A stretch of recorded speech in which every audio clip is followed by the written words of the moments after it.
আজকে হচ্ছে heart 50 day 36। সকালে ঘুম থেকে উঠে আমি চা বানিয়ে নিচ্ছি। আজকে একটা স্পেশাল চা বানাচ্ছি দারচিনি, এলাচি এবং লং দিয়ে। এগুলো দেওয়ার পর যখন একটা স্মেল আসবে সুন্দর, তখন আমি টি ব্যাগস দিয়ে দিচ্ছি। তারপরে টি ব্যাগটা লাল লাল হয়ে যাওয়ার পর আমি দুধ দিয়ে দিচ্ছি আর হচ্ছে স্প্লেন্ডা দিচ্ছি এখানে। এই চাটা যে কি মজা হয়েছে, একদম মশালা টির মতো। আর হচ্ছে এই তো আমি চা খাওয়ার পর একটু পড়াশোনা করতে বসলাম।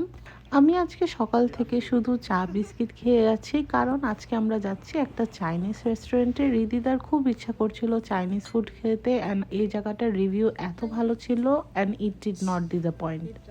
আমরা নিলাম প্রন সেজওয়ান, যেটা খুবই মজা ছিল, আর নিয়েছি ডাক in spicy sauce, sea food fried rice, 2 রকমের ডাম্পলিং, যেটা দুইটাই খুবই ভালো ছিল। আর হচ্ছে চিলি অয়েল দিয়ে ডাম্পলিং খেতে তো অনেক ভালো লাগছিল। এরপর আমরা সবাই সবার ফরচুন পড়লাম। Explore an unpaved road with a new friend. Don't worry about money. The best thing in life are free. Good one. Your hidden creative talents will soon be revealed. Oh, okay. I need that.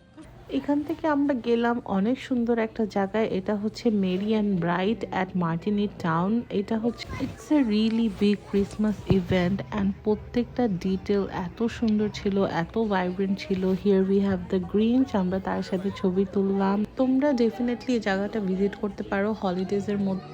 এটা হচ্ছে ল্যাংলিতে, আর entry হচ্ছে $24 per person, but it's definitely worth it. তোমরা এখানে definitely আসলে অনেক enjoy করবা। ছোট ছোট সুভিনিয়ার শপসও ছিল, সান্টা ক্লসও ছিল, আর ক্রিসমাস ট্রি তো একেবারে মানে countless. And that's it for today guys, thank you for watching this video.